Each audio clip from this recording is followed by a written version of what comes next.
went down to the Roxy to go see another band, and get in there. I get a drink, and I'm hanging out, and I'm watching this next band, like the crew come in, and they're setting it up.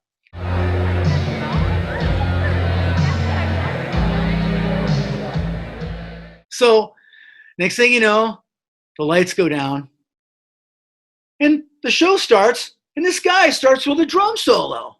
And I'm like, who starts with a drum solo? About halfway through that drum solo, I'm like, wow, he's pretty good. I mean, he's really good. Well, it ended up being Nick.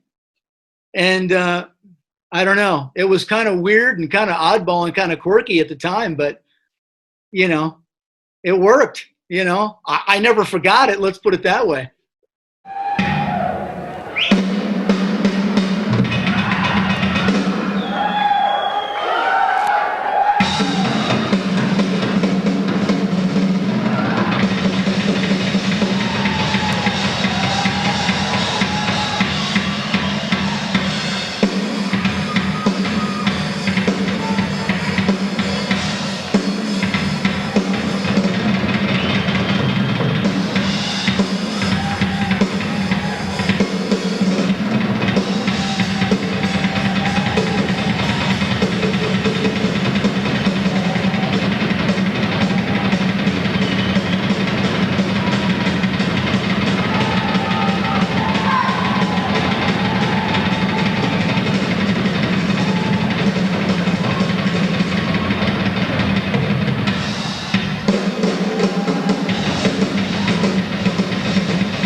Nick never played anything but the drums when he was a baby, and he could sit up by himself, which is probably around 9 months. I would put all the pots in the kitchen on the floor, give him a pair of wooden spoons, and he would sit there all day with the lids of the pots were his cymbals, and he would just bang away. And he never did anything other than that. And when he was about 3, a friend of ours, when we still were living in Germany, bought him one of those tiny little drum sets, a red one. And I think Red carried on through his whole life. He loved Red. Clip from, I don't even know what program, what show they were on, but it was Megadeth, and you could tell it was a TV show that was being filmed, and Nick had to wear a shirt. I was like, that's the only time you'd ever probably see him wearing a shirt playing the drums. And I'm 4 years younger than Nick. Maybe we were just barely getting into high school, but we would go to the country club on Sherman Way in Reseda and watch Rhodes playing there, right? Me and all my girlfriends, there was like an entourage of like 8 or 9 girls, and we would go to all of the shows. And Nick would be like, where are your friends? I'm like, they're coming, don't worry, they'll be here. It was a great experience for me, watching him play and just knowing that he was my brother and that people were applauding for whatever he was a part of on that stage. I mean, even seeing my dad that way for many years as a jazz musician and hearing people applaud for him, it was a different connection with my brother because, you're typically a little closer with your siblings at that age. So it was a great experience for me. Everybody wanted to include me and protect me from Nick, and it really helped. It really helped me, be a part of him growing up because, we had that love-hate relationship prior to being teenagers. Where he shot me in the ass with a BB gun when I was probably 6 or 7. That was the first of many things that he did to me as a kid prior to being teenagers. He picked me up and threw me in a bed of ivy, and I sliced my foot open on a piece of glass. And then one time he came to me and he said, hey, Danya. And I turned around and he blew in his hand and he blew a bunch of red pepper in my eyes. My mom was ready to kill him. But he was a practical joker. He thought everything was funny, and I was the one that was always taking the fall, being the younger sister. But then as we got older and we became teenagers, then it came into, hey, I'll take Danya with me. We're going to go to a concert or we're going to go to a party. He took me to Rush Moving Pictures. And I'm sure my dad had a talk with him before we left the house. But I remember after the concert, it was all these people in a mad dash to get. And he just grabbed me and he said, stand in front of me, just grabbed both sides of my shoulders. And he just maneuvered me through either out of the venue or in an open area where he knew he could physically see me and still keep an eye on me. So I was like, all right, so I'm safe with my brother. I guess I don't have anything to worry about. Another time that comes to mind was we were going to the country club and we got there and none of my friends were there yet. And he just kept, like, no, she's with me. No, she's with me. No, she's with me. And he just kept pulling me further and further in backstage. And he'd be like, all right, just stay here until your friends show up. Like, don't go out there alone. I'm like, okay, I'm staying right here. So there, I knew that at that point, I wasn't the annoying little sister anymore. And I knew that as long as I played it cool, I could keep going and hanging out with them. But if I geeked out or did something to piss them off, that was going to be the end of it for a while. I remember him, coming out to the stage and the music starting and people just going crazy. And it was wall to wall people. And I was always just like, I can't see, like I'm all the way in the back. I should be in the front.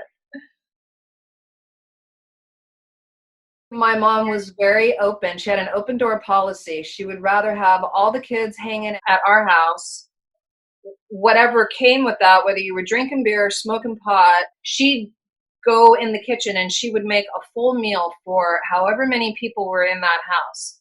So she always had an open door policy. Come on in, let's eat, go play your music, do whatever you want, but you got to be straight when you leave this house. You can't leave the house. And if you weren't straight, guess what? You were sleeping. You were sleeping on the couch. You were sleeping on the floor. So that's how it went with my mom. Whether he was painting or he was, and even with a lot of his acrylic paints, he was just taking other shit. Like he'd just pick something up, a piece of plastic, he'd look at it and he'd be like, all right.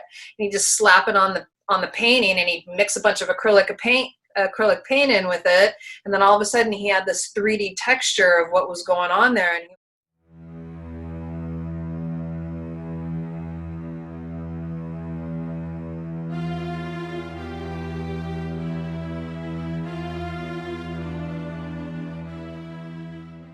I think that's where it was probably his stress reliever, where he could just get into the zone and he would just create, and he could do it for hours, And so when he wasn't on the road and he wasn't in the studio and the kids were either in school or before the kids even came, he was just wanting to create, be an artist, whether it was painting. He had been a great drawer, artist from early on, like elementary school. He was always drawing or painting something. So I think it just kind of rolled with him throughout everything.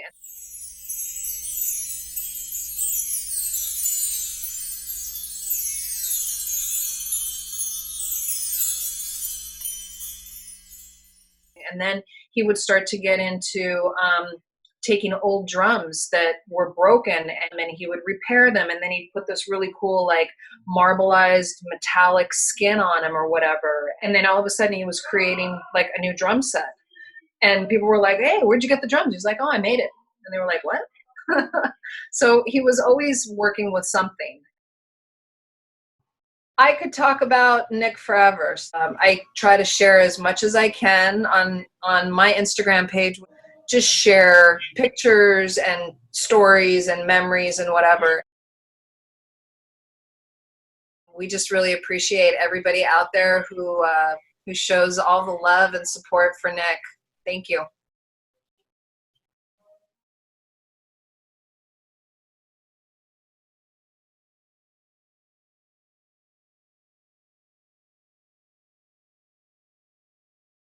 My father and his father were musicians, and they worked together in the studios in Hollywood, in LA. And I was in one Friday night, I don't think I was 10, 11 years old.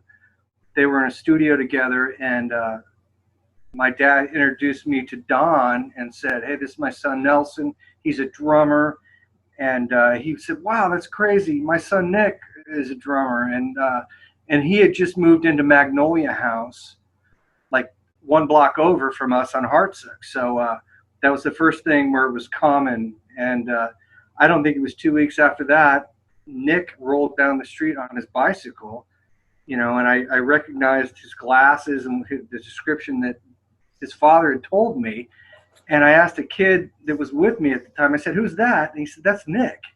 So, you know, started hanging out with him. And, you know, like I said, 10, 11, 12 years old, hanging out, riding bikes, going to school at Walter Reed Junior High School. And yeah, we hung out, and that was it. We were one of the neighborhood kids, you know. And high school was kind of a different, at that point, it was usually after school is what it was. He was really focused in on being a musician. And that's why I always say high school was kind of like, it was a place that he had to go to from, you know, 8 o'clock in the morning till 3 o'clock. And after that is when he came alive and started playing drums. And, you know, I mean, we all went, but he really was going to be a musician. And I think he knew it. He was going to be a drummer, and that's what he was going to do. And I think that's where Nick and I connected, because our fathers were musicians. So he kind of understood me and how it was like for me, and I understood him and what it was like for him as a kid growing up as a son of a musician. I feel Nick was really dynamite drummer that he was, because he was around that, you know, at an early age. And that environment really was a cool thing to be around. And I'd love to go see, at the time it was Emerald, with Nick playing. Ton of energy, ton of like really great just drumming and songs, and just a ton of really cool memories how, you know, energetic Nick and Darwin and John and everybody was, and how cool it was. And I remember sitting on the balcony up there and like looking down below and watching, you know, those guys just do their thing. And it was a blast, you know. Definitely a jokester, you know, plenty of good time laughs. And yeah, yeah, he was a funny guy to hang with. And I don't know, I mean, there's a little life of the party thing with him too, you know, right? He was like this magical little cat that came along and that was so cool, and it was such a pleasure. And I feel so blessed to have been around that early on. He was just really family connected and oriented, and he was really right there with his mom and dad and sister. So I always loved that about them. They were a really tight little family, and that was one of the things I really loved about them, for sure.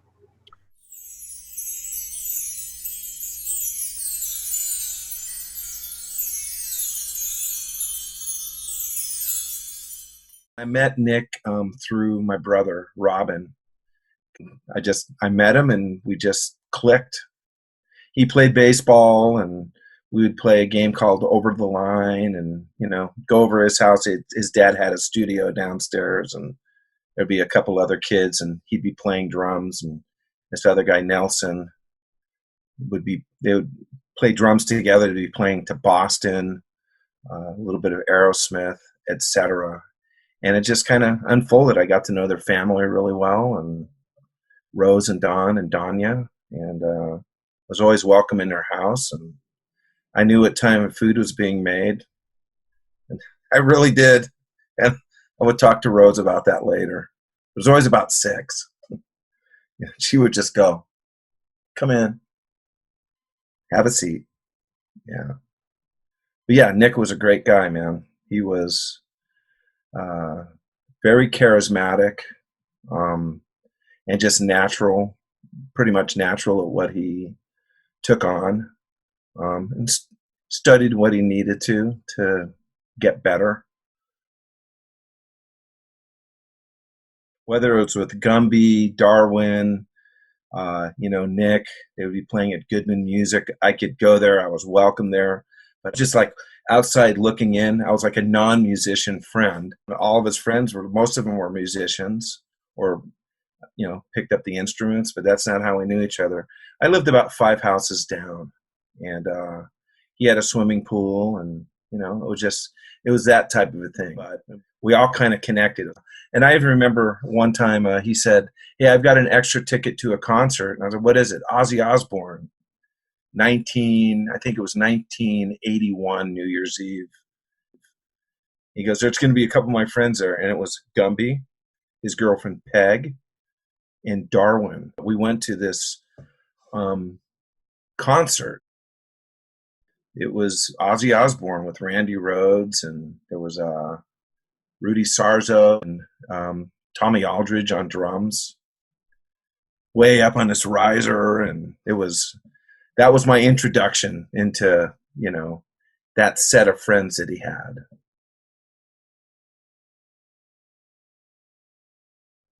Yeah, Nick was kind of I would say he liked to try to get your ire. That was his MO, and once he found something that you didn't like, it was like a control mechanism. Like no matter what, it would always end on that, and you were basically done.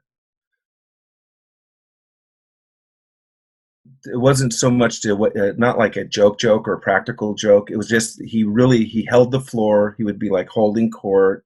He'd be telling a story. He was very energetic in his story. He had the right pauses, all this stuff. A great storyteller or a recounter of an event, and he would just draw you in, and you would be like you'd be really paying attention. It could be really, really noisy, but you could definitely follow what he was saying, and he's a really good guy in that regards too. Yeah. And I got to know Darwin pretty good because Darwin, first of all, I knew that I found out that Darwin and Gumby, and I think Peg were like from the Sacramento area. But one thing about Darwin, it was like he loved sports. He really loved sports, and that was another thing that we loved together. And when it was football season, it would be show up at 9:30. We would catch the 10 o'clock, the 1 o'clock, and the 4 o'clock game, and he would like bail at like 8:30 at night.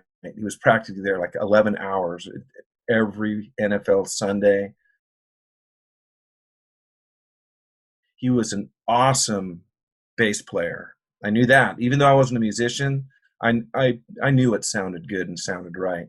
And I would say that between Gumby, Darwin, and Nick, those three together, there was no warm-up. It was just play. It didn't matter if they were in a club, if it was downstairs at Goodman's, if it was at a backyard party. When those guys, they could really jam. They basically they could like talk to each other through their instruments. It's the only way that I can describe it. They would be improvising and it would just be right there. It was really cool. Joe was really cool. He had this shop, and John would be there. But there was a downstairs area that, as I recall, there's one area where they were able to play. There was a couch, maybe a couple of couches. I remember John having a lot of guitars, and it was really cool to go there and sit, and I could have a beer or whatever, but really to be like 2 feet in front of any one of these guys while they were playing, and I would just watch.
were very serious. That's where they put a lot of hours into their craft, and they all got really, really good.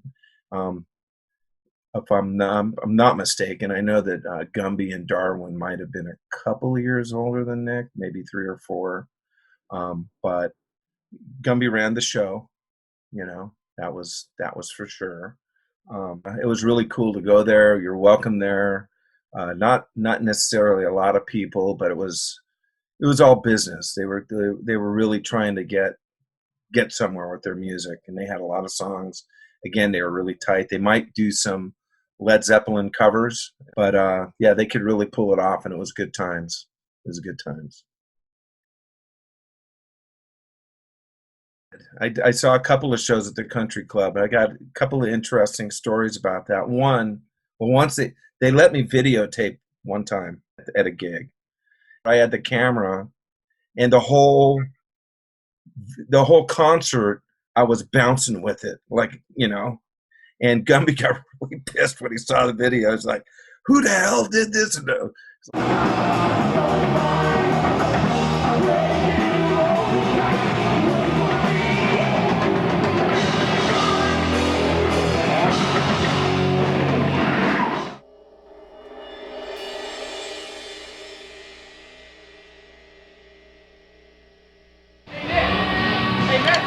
What?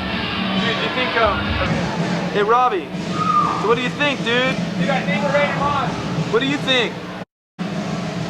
Gumby, you ready to play? Yeah, okay. What about you, Dar? You think Mark McGuire's gonna hit 60 home runs?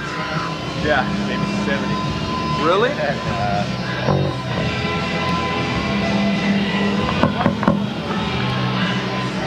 Yeah.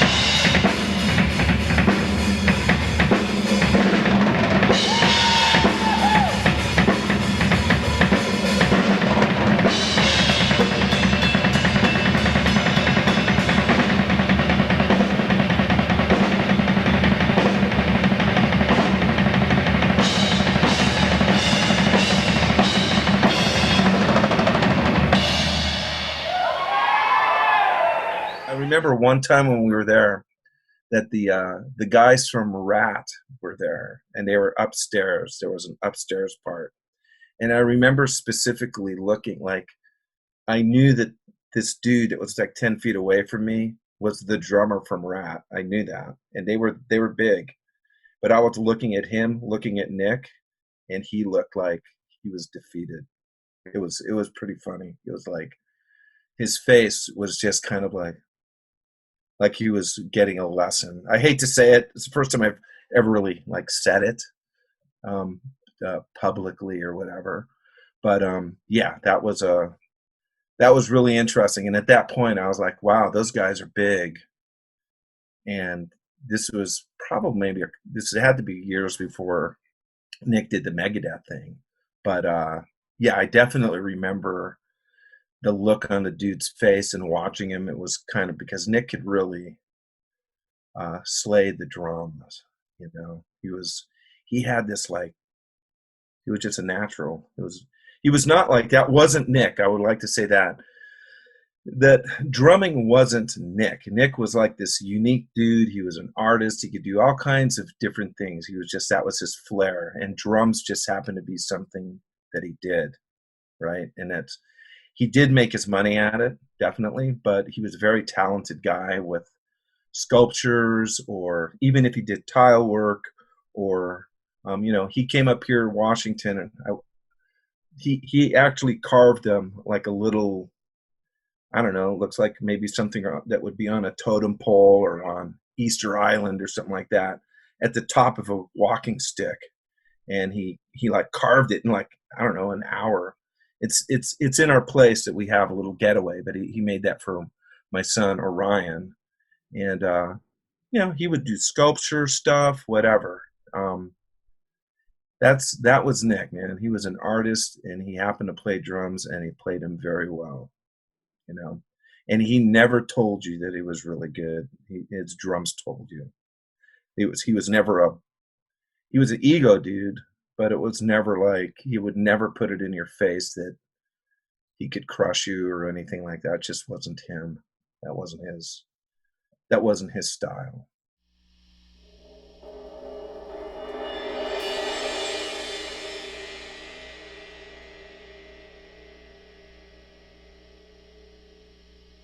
Nick and I just met and hung out with a couple of friends that we have in common. And we kind of skated around the place and became really good friends right off the top. And then he's like, "Hey, dude, what are you doing for dinner, man?" And I'm like, "Well, I got to skate home." And he said, "Well, no, come to my house." And that was it. And his mom made baked ziti. Danya was about this big. And his dad's, Don scared the shit out of me. I loved Rose at the minute. And, that's how we met. We became pals ever since. At that time, my drum teacher, and I was a shitty drummer, and I was never going to amount to shit, but I fucking loved it, was Steve Klong. And Steve Klong at that time was in Gumby's band, and Darwin. And I had never met them, but I remember hearing the cassette tapes of their stuff. And I'm thinking, good Lord, Steve, what do you got yourself into? Who are these guys? So anyway, so we rounded up all the troops, and we caravanned up to this house in the mountains, and they played. And the music was completely it was next level. We're all standing, there was a bunch of kids kind of going, "Oh, wow, okay." And then there's this. All right, cool.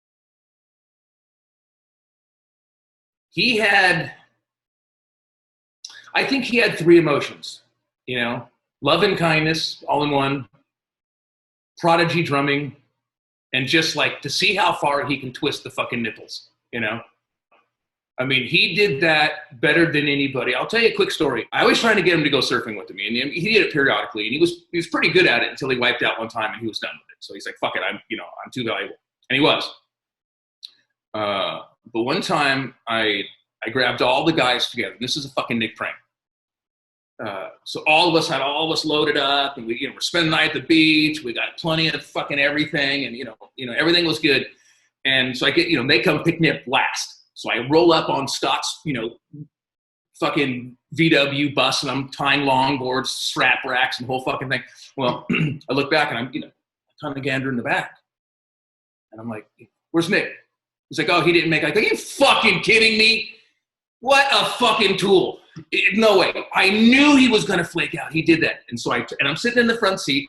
Everybody was in the back. Grady, Darwin, Gumby, fucking, and we had like 2 or 3 cars behind us. Well, sure shit enough, like right when we're pulling away, I come back and I go, "What a fucking dick."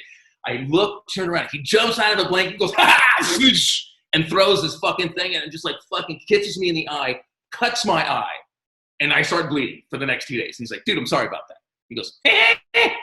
And like, I'll never forget that. I'll give you another one. Megadeth Countdown to Extinction Tour.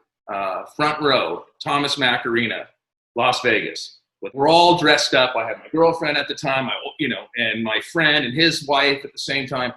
At the end of the show, Nick comes out, and they always do the bows and whatever. Nick's like throwing sticks out and doing his freaking thing. He looks right at me and goes, So of course he fucking does it perfect. I lose it in the lights. It hits me right in the fucking hands. Come back and goes bonk. Fucking shatters the same eye, all over Maggie's white dress. Well, the funny thing is, so I go backstage and I got like blood coming out of my face, and I look at Nick and he's like, "Dude," he goes, "that's the same eye. I beat you up twice, and I've never had to hit you." Anyway, the pranks, they just never stopped. It never stopped. I think he woke up as a prank.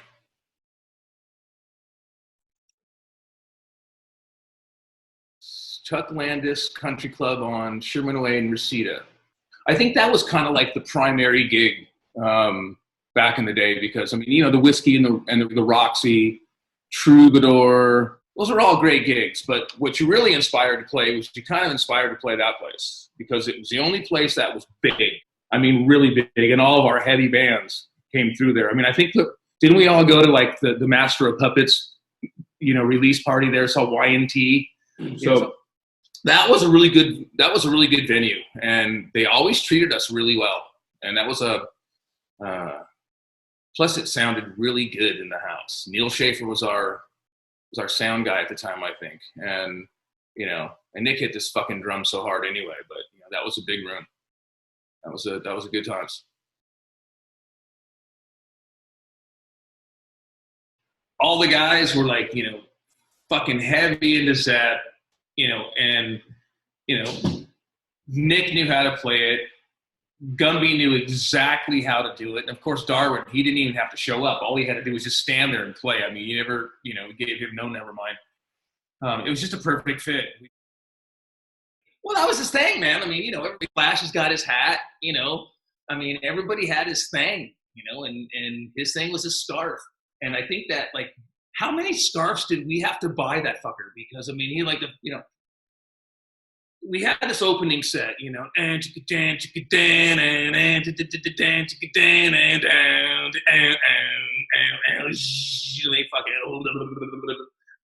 then he comes out and he takes his top hat off and he rips his scarf out and throws it out in the fucking crowd. First thing.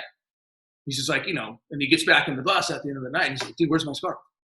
I'm like, I don't know, some poor chick is, spooning up to your sweaty scarf, Kelly. I mean, it's the same soup warmed up every day, dude. I mean, keep it on your fucking, keep it on your neck, dude.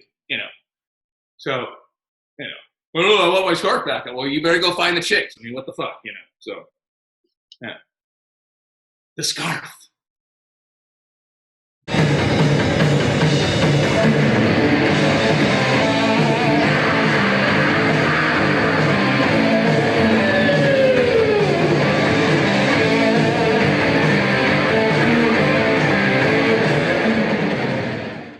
It was me and Kevin that did most of the driving and most of the heavy lifting, but you guys, we all chipped in and stuff. But I remember Nick would like never do anything. He would like lay on top of like Darwin's bass rack, with his jacket as a pillow, and it was like, hey dude, keep it down there. I'm like, I'm trying to sleep. And I'm like, hey, fuck you, okay? Unless you're gonna do some wheel time, palsy, you're not gonna fuck bitch, okay? So I don't want to say the good old days because it's a cliche, but man, I'll tell you what.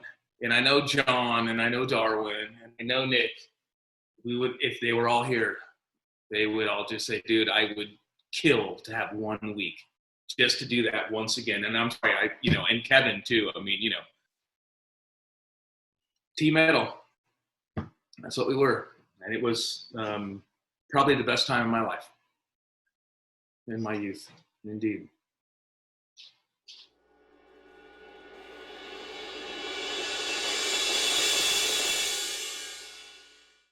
Nick was a guy who he had multiple projects. If he wasn't building a deck, he was painting his walls. If he wasn't, writing 19 songs at a time, he was singing on 5 and it was in 4 bands and he had, and he was building bicycles. He's doing all sorts of shit. And it's like, yeah, every time I go to his house, I'm like, dude, what the fuck are you doing now? He's like, oh, dude, check it out. Take a walk, front and center. So, yeah. His artwork was, I was his baby. I think, I think the band that he was in, that was the music that he was meant to do. But I think that some like, twisted upside down, bent sideways and lit on fire and thrown out in a balloon, that's the shit that he wanted to do. But I think it was his artwork. That was his release. He's welcoming, engaging, funny. He was a good cook, man. And I envy him for his prodigy. His music, look, you guys, his music changed everybody. I mean, it set everybody in the forefront of like where we're going to go. I mean, how far can you push it? Especially live. What did he mean to me? He was my friend. He was just my friend. And a year and a half ago, I had a dream. And I was actually in Hawaii when this happened. And I was been in the water all day. I'm sunburned. I'm just tired. I think I had a couple glasses of wine. I'm fucking out. And I had this dream, like communicative dream, like cognizant, dream about like, the whole thing. And and Nick came to me. He's like, dude, hey, wake up. Hey, Rob. I'm like, what's up, dude? He's like, listen, hey man, I don't have a lot of time. I just want to let you know that I'm cool and everything is, is where it should be. I'm like, where's cool? He's like, well, I go to my parents' house a lot to make sure that my parents are okay. I say hi to Danya, but I know they're okay. I just want to make sure, And I'm like, are you ever gonna come back? He goes, no, dude, I gotta go. I gotta do that thing. I'm on my way. But I just want to make sure everybody's cool. I'm like, thanks, Nick. He's like, hey, dude, I'll see you, I'll see you at that place at that time with those guys. I'm like, all right, man. At a place we're never going to talk about that never existed, right? It's the fact I said he floats around, Coming to you next.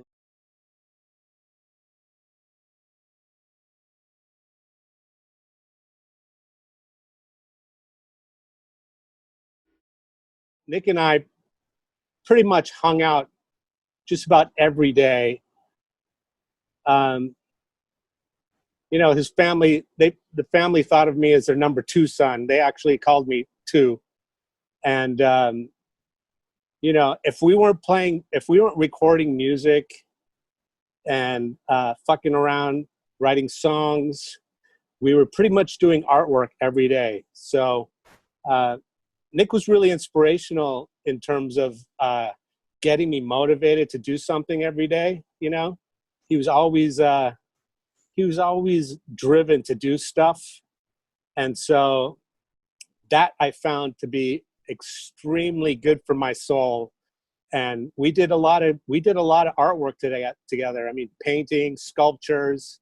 It was a tremendous time. I don't remember specifics so much, but I remember just being with Nick and just on a day-to-day, just living a very creative life, The thing I remember most about Menza and what made him so fun to be with was he was so into doing shit. He was so creative, and it really, I fed off that, and I got to say, my energy helped fed him, and we did a lot of stuff together. He's always, in a creative way, always telling stories and, throwing out ideas, and he was an instigator. He used to get us in a lot of trouble going to, house parties and stuff like that. We went to this Halloween party over at the Drummer of Sparks. I don't know if you guys know that band, but so we ended up going there. I show up at Menza's house fully dressed in drag, and his parents didn't even know when they opened the door it was me. They just looked at me and they just thought I was just this giant transvestite. I think we dropped some acid and shit, and we went to this Sparks party. And just as we were pulling up, I think Menza and I started tripping, and we just entered this party, and it was just so fucking off the hook. It was ridiculous. People duct taped to the walls, and getting whipped. A fake photo room, and people having orgies, and immediately Nick and I picked up on this transvestite, which we didn't know was a tranny at the time, but she was fucking gorgeous. And we were both fighting for her. And it was fucking hilarious.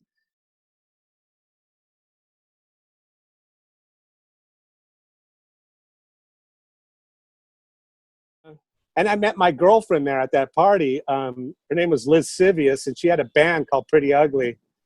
And green-faced, wearing a garbage bag, a Glad bag over her body. And she was wearing a fucking jock strap full of green, gooey army men. And she grabbed a crotch and just started throwing these things out at the audience. And that just totally blew my mind. I couldn't take it anymore. My head exploded. And so I ran up and grabbed her crotch, and we fell in love.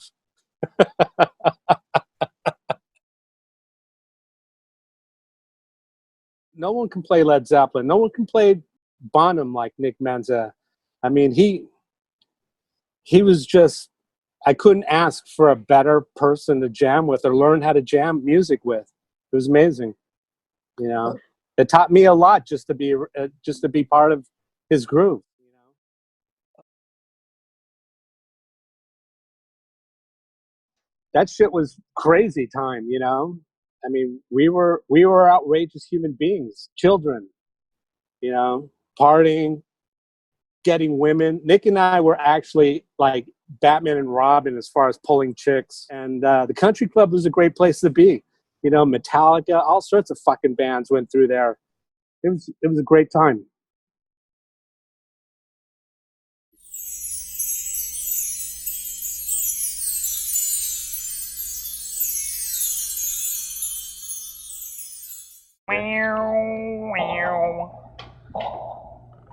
What? Hey, this is a country club. Balloon face.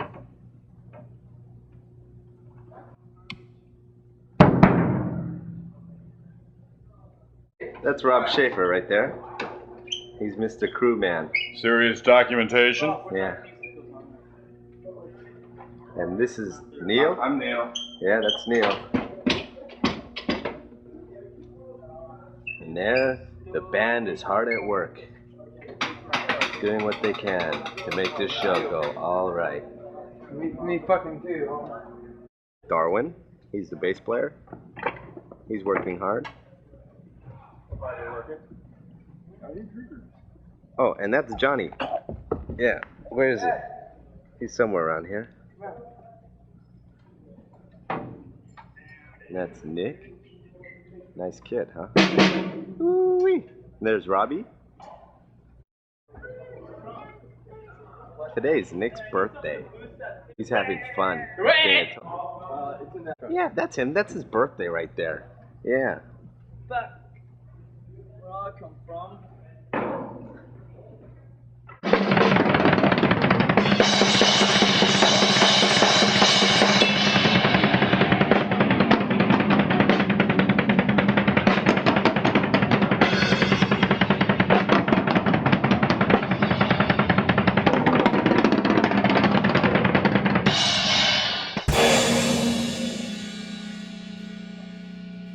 Thank you.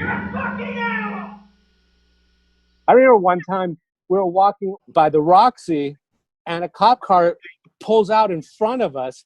And Menza, you know, without his glasses at the time, he was pretty much blind.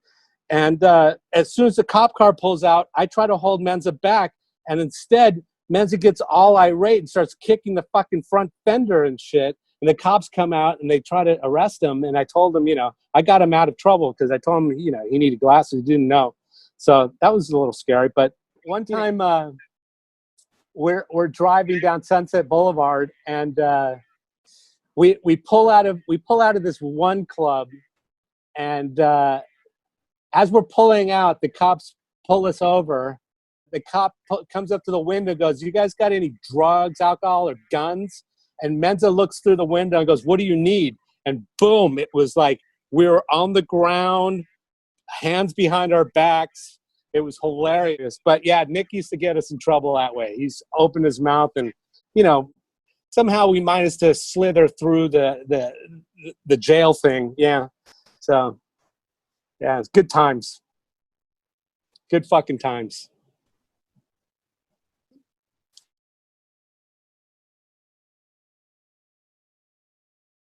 When Gumby, Darwin, and Kevin Williams moved down to my place, it was phenomenal. I remember John asking my brother Johnny A, whether or not he knew anybody in LA.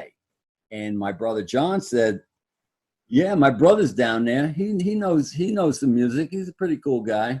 And so he goes, all right, give me his number and I'll give him a call. We got a call from Johnny Goodwin. And I believe Gumby was only playing guitar for just a couple of years. These guys are good. Let's see what we can do. Every day was just so exciting. We had a lot of fun. And Nick just kicked that ass. He was like perfect all the time. He was great. In the beginning, he was really shy. And as he grew as a person and as a player, the shyness, he like turned the leaf and did like a 360. And he was like Mr. Energetic. He was funny. He was one of the master jokesters. And he was just a fabulous player, you know.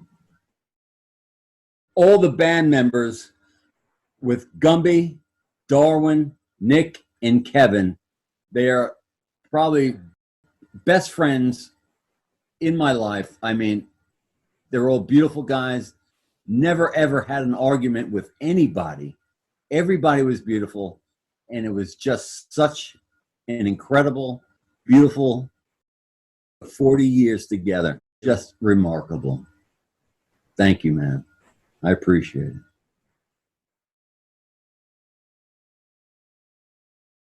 So to the best of my recollection, I met Nick in 1981. I had a music store that had been open for 3 or 4 years. It was all a lot of fun. If I was to start a business again, nowadays, being older, I might make the mistake of making it less fun. But we had great people, a lot of whom couldn't have worked at a conventional music store or couldn't have worked at a conventional job. But that's part of why it worked. Not to mention names, John. But that was a wonderful time, whether it was the country club or FM station or Sunset Strip. There were great shows. It was great musicians having a great time who actually could play their instruments.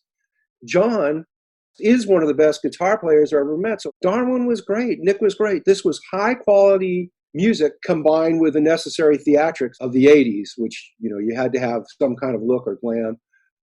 It was all high quality. It was fun, and the shows were great. You know, all of that, that's what's lost in the new age, though, the wonderful ability of any musician to make great music, technologically wise, without having to leave their house. They can have somebody do a solo from another part of the world. All that's wonderful.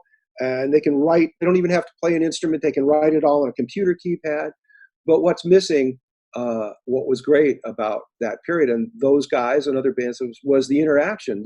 They rehearsed together, played together, jammed together. And when they did shows, it was clearly the music was down, but the fun and the party and the energy and vibe were really present. So again, when it came down to playing, it was fun, but it was business. It was, let's get this done right. Let's make a great show. And it would go on. And it was one of those things where you would say, wow, this is, you know, modern, loud rock and roll, except it's really excellent musicians, which just wasn't around all the time at that time. You know, you'd see other bands, you know, maybe Nick and John and Darwin would be getting their set list together and rehearsing. You see other bands would be practicing their thrust forward, flip the hair down, flip the hair back, and thrust back. The songs may not have been good, but they had that level of coordination, and that wasn't these guys.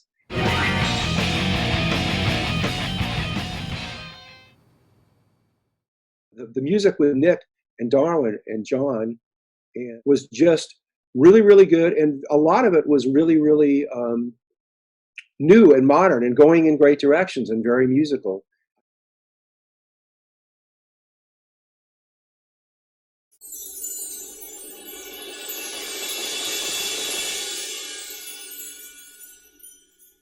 So they at that time had an abandoned school that had several rooms that were kind of like bungalows that were all over the place. And it was like a commune with all these different bands playing. It was kind of cool. When we rehearsed, we could go around to the different bands and, you know, see what everyone else was doing. But anyway, that's where they were, and they had turned a schoolroom into a rehearsal place, and it was pretty big. And it actually had even a kind of an ISO booth where like people could look through a window and sit there that were kind of separate because it was kind of loud. So anyway, I went there the first time and they had all these vibey green lights and all these things. And I went in there and they went into a whole set of songs just straight through, one after another, just bam, bam, bam. And I was just like, these guys are tight. We started playing and we played all the clubs around, and he was just the funniest guy. That was the first thing. Other than even his drumming, was that he was just a character. And he was just always, he had all these weird words he'd use, and he was just a really funny guy. But the thing about his playing, it was really great to look back and see him playing because, he was so animated. But also the way he played, he's not like most heavy drummers, since he came from that kind of jazz background, and he had a swing. He wasn't just boom, boom, boom. There was a swing to the way he played. And it was very unusual, and even with Megadeth, you can hear it, that he's not just your typical heavy metal drummer. And that's why he stood out, I believe. And then also he had a lot of, musical ideas and things too. He wasn't just a drummer. He had definite ideas about lyrics and subjects and, different things. But he was a character. He was fun to hang around with. I believe it was the first band he was in, like true band, was Emerald that we were in. And I didn't even realize he was as young as he was. And, he was very professional and very on it and always kept time perfectly. And he went for it with all he had. Whenever he played a song, it was like, okay, this is it. Like, this is the only time I'm going to play this song, and I'm going to play it the best of my ability. And he was always prepared. He always had nice equipment. He was sponsored by different people, and he was just he was a great drummer. He was definitely, one of the best.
I'm being interviewed here at Usonia School of Music. That's kind of the cornerstone of the Rhodes Dynasty. I met Nick in 1983. The fellow that knew John and Dar and Nick, everybody called him Luch.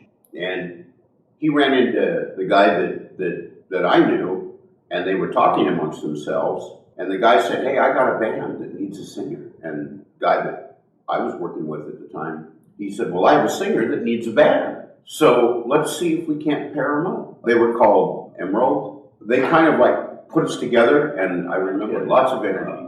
It was Nick's personality that really evolved the band. Very, very, very enthusiastic about playing. It meant a real lot to him.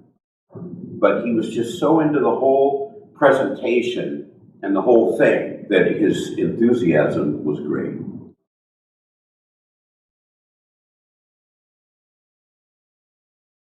I'm a guitarist and other instruments, and we all know that Nick was a phenomenal drummer and came from a musical family. That talent and that art was able to fulfill and sustain his life. So there was always something to talk about, and he was always so enthusiastic about it.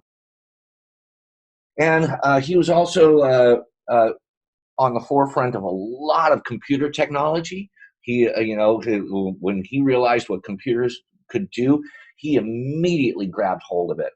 So he was dabbling with the internet already, which was totally in its infancy.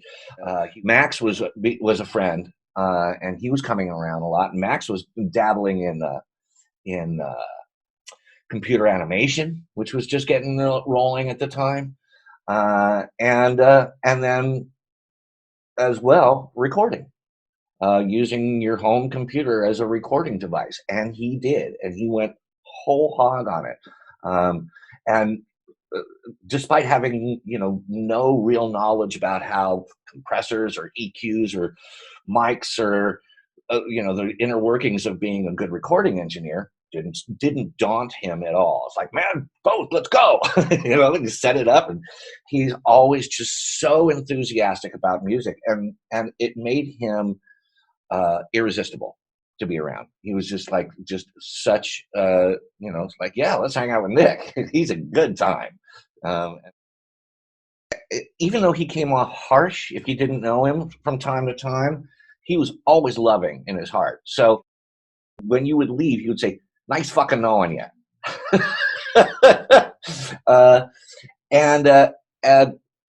If you don't know, it sounds harsh. It sounds like, wow, what a dismissive jerk. But he wasn't. It was his way of being funny, is to be acerbic, is to be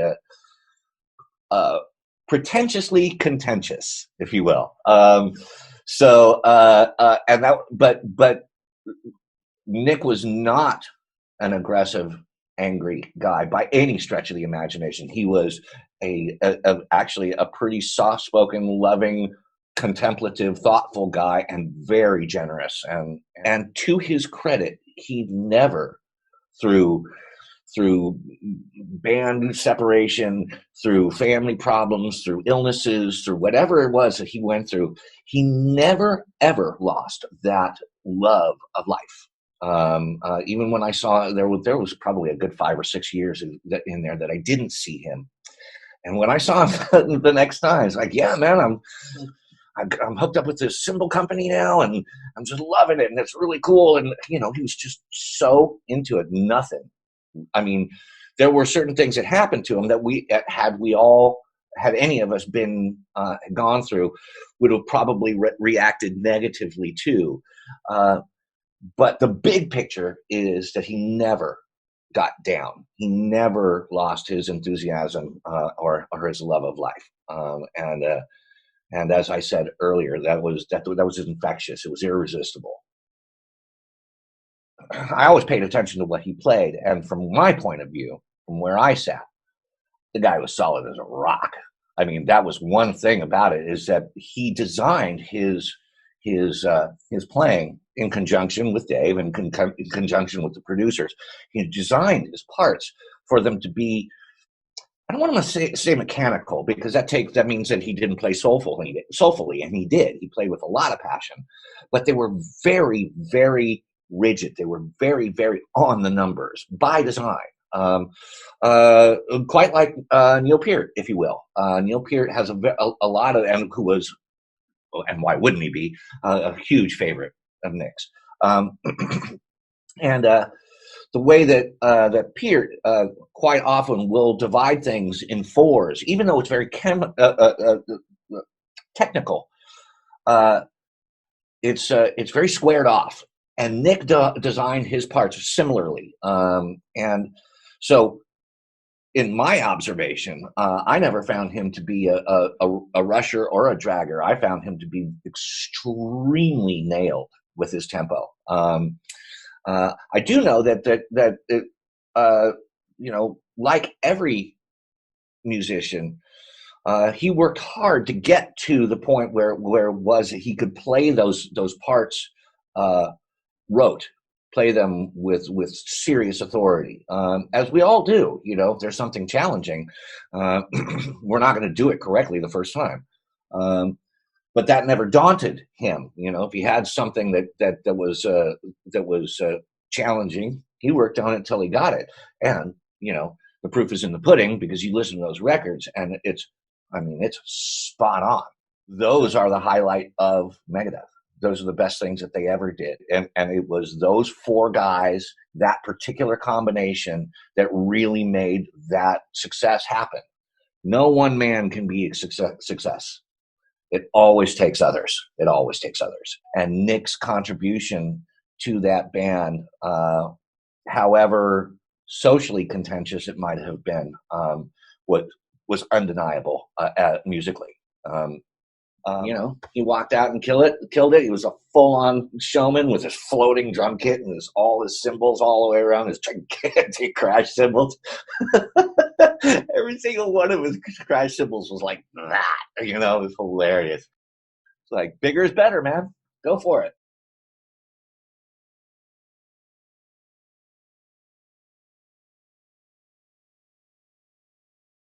He had a lot of energy, and to me, a lot of people, whether they knew it or not, were kind of feeding off it. I mean, I know I did. I got a lot off of him, as far as, how to play, what to do, what not to do, there's a lot to it, and yet you got to have the vibe, and you've got to be positive. You've got to be, it's about being you and, connecting. With him, there was a certain level of excitement, because when he was engaged, he was he was going. He could hold his own. He could, for sure. I mean, he did what he had to do when he had to do it. I think it comes across in the recordings that we've all heard that he's made. He had a way of making you feel good about yourself. It'd be like, hey, man, did you play your drums? Hey, man, what's going on? Hey, man, you rode your bike lately? We should go on a mountain bike ride. He could get it out of you.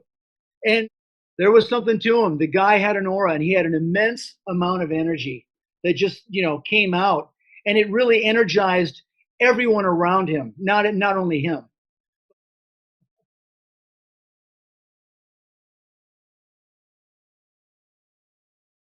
And it was my first year at North Hollywood High School in 11th grade. And it was the first day of class, first class. It was modern science. And I'll never forget this, because the teacher went through the whole roll call, called everyone's name, and there was only one person missing, and it was Nick. And just like a couple minutes later, Nick comes strolling in the door, and I see this guy. He had bushy, curly hair, and it was like hanging in his face. And he was wearing glasses, but he was wearing a Rush shirt. And I remember immediately that caught my attention, and he looked up and saw me, because I was also wearing a Rush shirt. And he walked right over and sat down next to me in the class, and he looked at me and he goes, dude, right on, you're into Rush? And I knew that I was always going to be good friends with that guy from that day forward, for sure. When he was younger, he was actually a little shy. He was kind of a little reserved, partially because of his glasses. I know he always hated wearing his glasses, which is why when he got older, he did LASIK and had, he did everything he could to not wear glasses. So it was funny. He was kind of a little bit more shy, but I saw very quickly, because he was in 10th grade and I was in 11th grade. By the time I was in 12th grade and he was in 11th grade, he was already jamming with Gumby and Dar and everything, and he was just gradually coming out of his shell at that point, and just being way more open. Because I remember he was a little bit more reserved and stuff in 10th grade. Fun, getting to see your buddy play at high school, at your high school. You know, you guys were really awesome, and it was a big deal for Nick. But I mean, I even remember, you know, the first time that Nick ever really jammed was with you guys, and it was at this party. And I remember him playing with you guys, and it was funny. He had moments of brilliance. He couldn't actually make it all the way through a song all the way completely at that time, but you could already tell that the guy had really flashy riffs. He was, you know, you could tell that at some point he was going to be a good drummer. I remember the very first time that we met you guys was actually when you were doing Emerald. I remember it was a big change for you especially, but also for Nick, when you went from like doing the whole Emerald thing and then you transitioned to doing the Rhodes thing with Kelly Rhodes. It was, you know, it was quite different. I mean, there were a lot of similarities, but it was kind of like, you know, Emerald was kind of almost more a prog band, and clearly Rhodes was a metal band. And that definitely played more into Nick's playability, because he way more wanted to play metal at the time. Although his two favorite bands, you know, were always Rush and Zeppelin, you know, we mostly were listening to real heavy music at that time. I remember it was really great for us because it was cool just knowing that Kelly was Randy's brother. And I remember meeting him for the first time, and it was, you know, just really cool, man. The whole situation was awesome. And just thinking back on it, on all the different shows, man, Whiskey, Troubadour, just Country Club, all the different places that you guys played, man. I mean, I just have memories of all that stuff.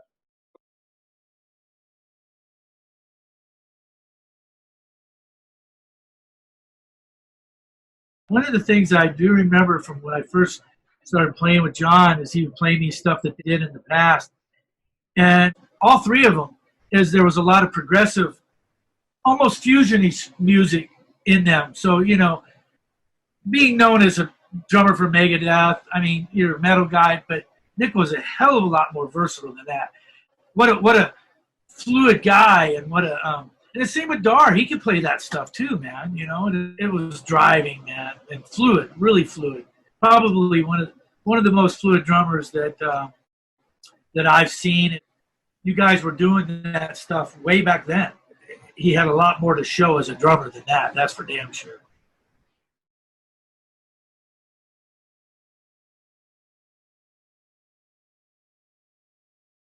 I had a studio in Burbank, and John and Nick came in, you know, at different times with a few different projects. There was Von Skeletor and the Green and Rhodes, you know, so a lot of different projects. Yeah, Nick always, you know, he blew my mind from the first time I ever heard him play the drums because of his intensity level. He was the loudest drummer, the most intense drummer, you know, furious on the double bass, of course, and you know, his dynamic level, he would get so loud that it was, you know, the few drummers I've ever played with that you had a hard time keeping up with a Marshall half stack. You know, he was that intense. So he had a certain cockiness and a vibe and an energy that you know, was just amazing, and that's one of the things I really remember. Goodman's was really a hub for people. You know, Joe Goodman was very supportive of musicians, and so that was one of my favorite places to go. I've been good friends with John for a long, long time, and always respected him as a musician and just a great friend. He's been very supportive of everything I've done. You know, I don't know what more I can say other than, you know, blown away by the level of musicianship overall. And of course, Nick's drumming was just, you know, he's riveting to watch. Every musician knows when you're playing with people and when it's right and everybody's just locked and you're shutting your mind off and things are just flowing and everybody's playing off each other, and those kind of chemistries are hard to find. And when you do, you know, it's almost like you get to the end of playing a song or a jam, and everybody's just like, wow, what just happened? You know, that was an amazing thing. We were all just channeling this energy and creating, and you know, those are the magic things that make music, playing and performing, so addicting, because it's like a little window into a magic universe that is so apart from the day-to-day world.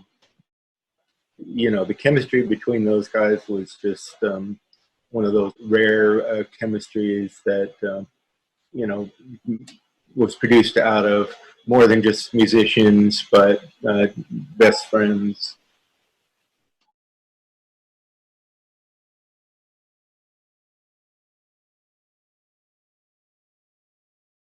I met Nick at the venue in Seattle when he was coming out after the gig. Being that age and playing the music that I played, just watching the command he had over a crowd. When Nick would get up from behind that kit and do this, and that crowd would erupt, or he'd hold his sticks out in the cross and that crowd would erupt. I mean, could you imagine that, having that kind of control where you go like this and the crowd just like, it's like, no. I'm always posting stuff about him. You know, I just want people to remember him just for being a stellar human, man. I mean, like I said, the don't meet your heroes thing, it's, for me, that wasn't the case. It was not the case. It was a complete opposite of that. And I thank the Lord every day that I got a chance to meet him and get a chance to know him on the level I got to know him, because of the fact that I even told him I wanted to be him. And I mean, I love the guy. It's a kick drum with angel wings with Nick's logo, and it says "My Idol and Friend."